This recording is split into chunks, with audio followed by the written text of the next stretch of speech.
ప్రభాస్ సలార్ సినిమాకు తెలుగులో మంచి వసూళ్లే వస్తున్నాయి.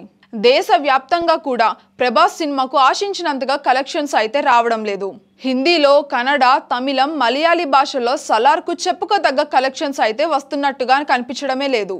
అదే విధంగా ఓవర్సీస్ లోను కేవలం తెలుగు వర్షన్ కి మాత్రమే బాగా ఆడుతుంది. మిగిలిన భాషల్లో అక్కడ అంతగా ఆడడం లేదని ట్రేడ్ లెక్కలు చెప్తున్నాయి. ఇక రెండు తెలుగు రాష్ట్రాలలో సలార్ సినిమా అయితే దుమ్ము లేపేస్తుంది. ఇంకో 4-5 రోజులు సలార్ మానియానే కనిపించేలా ఉంది. సలార్ సినిమా కేవలం నైజాం ఏరియాలోనే 100 కోట్లు క్రాస్ చేసినట్టుగా తెలుస్తోంది.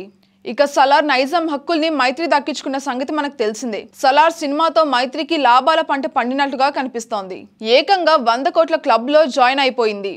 రెండు తెలుగు రాష్ట్రాలలో 100 కోట్లు కొల్లగొట్టేందుకు చాలా మంది హీరోలు నానా తంటాలు పడుతుంటే ప్రభాస్ మాత్రం సింగిల్ ఏరియాలో, అది నైజాం ఏరియాలోనూ 100 కోట్లు కలెక్ట్ చేసి సలార్ సరికొత్త రికార్డులను క్రియేట్ చేసింది.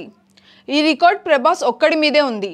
రాజమౌళి తీసిన బాహుబలి 2, RRRలు ఈ ఫీట్ను అందుకున్నాయి. కానీ రాజమౌళి ఇతర సినిమాలు 100 కోట్లు కొల్లగొట్టడం ఇదే మొదటిసారి. సలార్ చిత్రం ఇప్పటికే 600 కోట్లు దాటి 700 కోట్ల క్లబ్లో జాయిన్ అయినట్లుగా తెలుస్తోంది. కానీ సలార్ టీం మాత్రం అధికారికంగా లెక్కలు చెప్పడం కానీ, పోస్టర్లు రిలీజ్ చేయడం వంటివి పనులేమీ చేయడం లేదు. కేవలం మైత్రి మూవీస్ మాత్రమే సలార్ లెక్కల్ని అధికారికంగా ప్రకటిస్తోంది.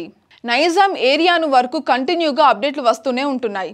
సలార్ సీజ్-5 రెండు తెలుగు రాష్ట్రాలలో బ్లాక్ బస్టర్ దిశగా వెళ్తుంది. అదేవిధంగా ఓవర్సీస్లోనూ హిట్గా నిలిచింది.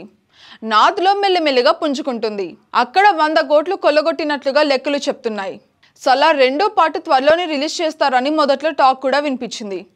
కానీ రెండో పార్ట్ మరింత ఆలస్యం కానుందని సమాచారం. సలార్ శౌర్యాంగ పర్వం మీద అయితే భారీ అంచనాలే నెలకొన్నాయి. సలార్ సెకండ్ పార్ట్ అయినా నార్త్లో రికార్డులు క్రియేట్ చేస్తుందో లేదో చూడాలి మరి.